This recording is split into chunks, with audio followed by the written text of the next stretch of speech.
Thanks to our military and our allies and the brave fighters of Afghanistan, the Taliban regime is coming to an end.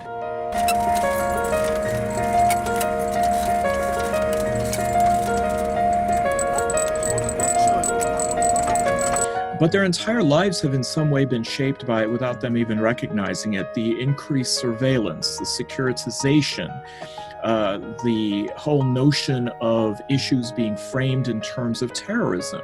All of these can be traced to 9/11 and in many ways find their way to Afghanistan as well because of the conflict in trying to neutralize Al-Qaeda, and then eventually, of course, the architect of Al-Qaeda, Osama bin Laden.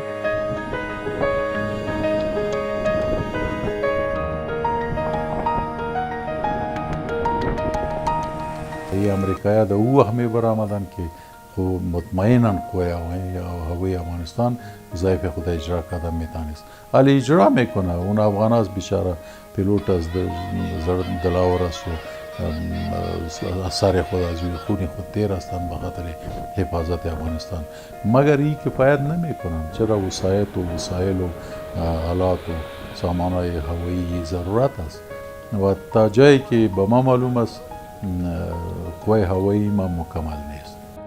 For Afghanistan, and particularly for the young people of Afghanistan, they've known no other world but one of chaos, a kind of perpetual violence, one that occurs from two different dimensions. It occurs from the ground because of the infighting among the various factions of Afghanistan, whether it is the government troops, whether it is the Taliban, or whether it is some other factions that might be afoot. And then also having to worry about violence from the air. We find that airstrikes have caused irreparable harm and certainly a lot of death and destruction.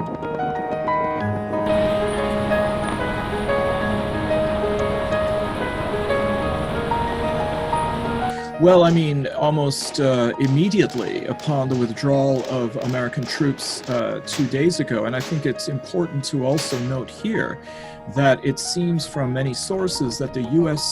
pulled out literally in the dark of night, by some reports without even notifying their Afghan colleagues and counterparts in the region. People woke up to find Bagram Air Base was literally deserted. So that doesn't really bode well for American or confidence in America moving forward to try to do something. The Taliban wasted no time.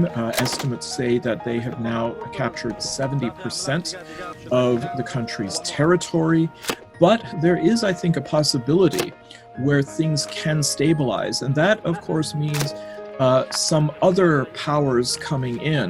And we find that China has, over the last several years, been very involved in opening up relations with the Taliban, hosting Taliban representatives in Beijing, and taking a very practical approach to say that, unlike the United States, which for many years, in fact, even blocked the idea of the Taliban being around the negotiation table for fear that it would legitimize them, the Chinese simply came in and said, well, whether we say that they're legitimate or not, they are nonetheless a presence, and a very important one in Afghanistan.